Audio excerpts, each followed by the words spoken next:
जय जिनेंद्र।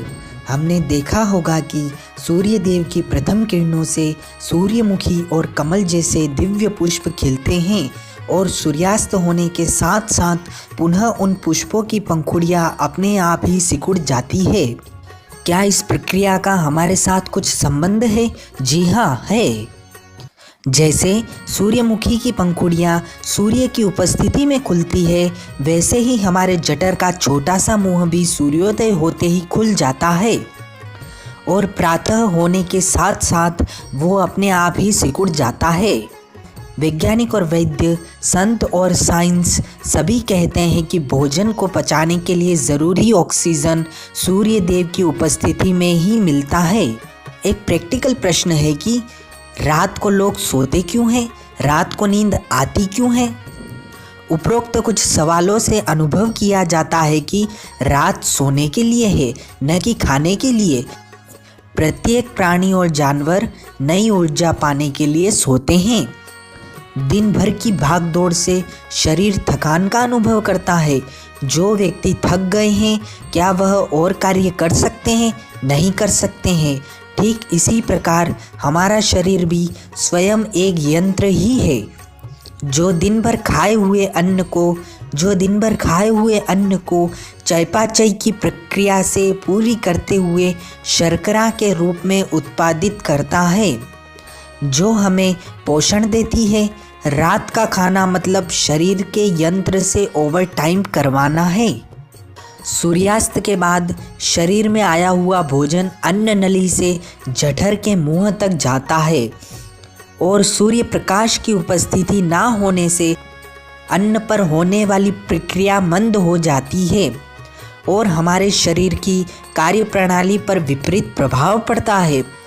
यदि किसी ने रात में अधिक भोजन कर लिया हो, फिर तो पूरा पाचन तंत्र ही ठप्प हो जाता है, मानो कि ट्रैफिक जाम।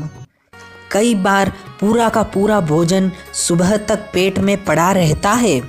ऐसे रात्रिभोजी व्यक्ति को रात भर नींद नहीं आती है। अपच के साथ साथ उल्टियाँ भी हो सकती है। इसी रात्रि भोजन के कारण आंखें, पेट, अजीर्ण जैसी सैकड़ों बीमारियां जन्म लेती है। हीलिंग बाय वाटर के लेखक टी हर्टली हंसी ने सूर्यास्त से पहले भोजन का भरपूर समर्थन किया था। आयुर्वेद कहता है कि जो लोग अपने पेट को नरम रखते हैं, दिमाग को ठंडा रखते हैं, उनको कभी भी डॉक्टर या वैद्य के पास जाना नहीं पड़ता है। आज साइंस की इतनी सारी दवाइयाँ हैं, फिर भी करोड़ों लोग बीमार दिखाई देते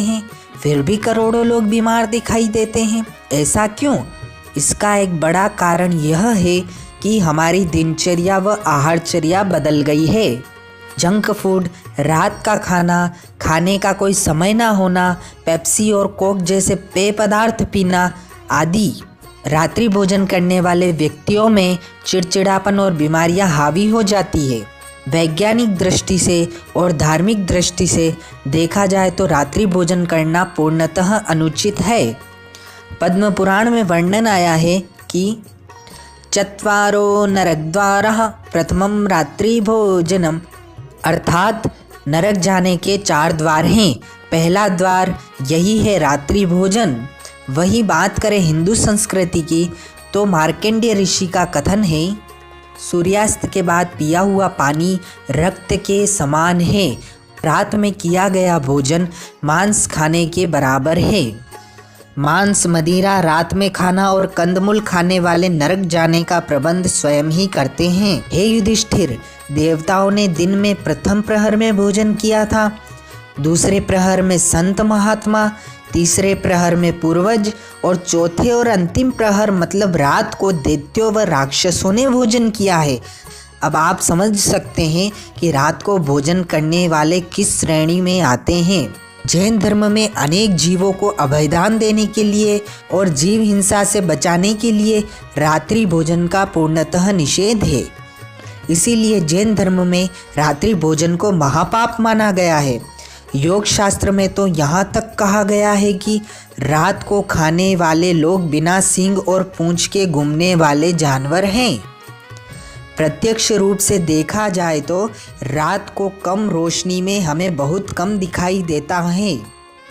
ऐसी स्थिति में यह संभावना बढ़ जाती है कि आपके द्वारा रात में बनाए गए भोजन में सूक्ष्म और छोटे जीव भी गिर सकते हैं। मान लीजिए यदि भोजन में चींटी गिर गई है तो आपकी बुद्धि कम हो सकती है, तभी तो रात में खाने वाले ज़्यादातर बुद्धू ही होते हैं। भोजन में यदि जू यानी बालों में होने वाली लीख गिर जाए तो जलोदर जैसी बीमारियां हो सकती है। भोजन में यदि मक्खी आ जाती है तो उल्टी हो सकती है।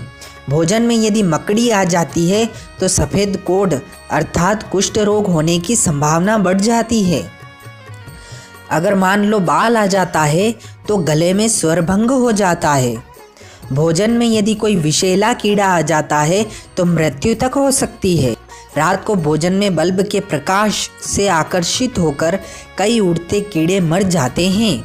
रात में यदि भोजन किसी प्रकाश अथवा बल्ब के नीचे बन रहा हो तो भोजन में रात्रि के उड़ने वाले छोटे छोटे कीट और मच्छर भी भोजन में घुल मिल जाते हैं। तो कैसे हुआ आपका भोजन शुद्ध? फिर उसी से फूड पॉइजन हो जाता है जो हमें अनेकों बीमारियों में पहुंचाता है। महाभारत के शांति पर्व में नरक के 4 द्वार बतलाए गए हैं।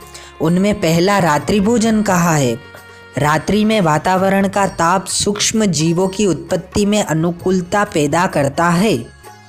ये जीव हवा के झोंके से तत्काल मर जाते हैं और उनका कलेवर भोजन में मिल जाता है।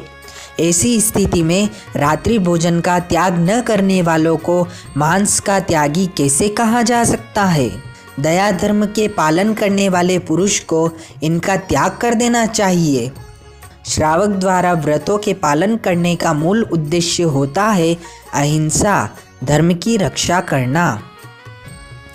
पहले के लोग 100 वर्ष की आयु सुखपूर्वक पूरी करते थे, किंतु आज 40 वर्ष में ही मानसिक और शारीरिक बीमारियों से वृद्ध दिखाई देते हैं। ऐसा क्यों है? कभी आपने सोचा है कि आपने भोजन को किस प्रकार व्यवस्थित और संयमित होकर किया है? जो व्यक्ति रात में खाने को फैशन कहते हैं वह व्यक्ति इस लोक में और परलोक में अपना ही अहित कर लेते हैं। अंत में आपसे करबद्ध निवेदन है कि यदि आप भी रात्रि भोजी हैं तो आप आज से ही अपनी दिनचर्या सुधार लीजिए, क्योंकि ऐसा करने से आप अपने अंदर एक नई ऊर्जा और परिवर्तन का संचार विकसित करेंगे। धन्यवाद।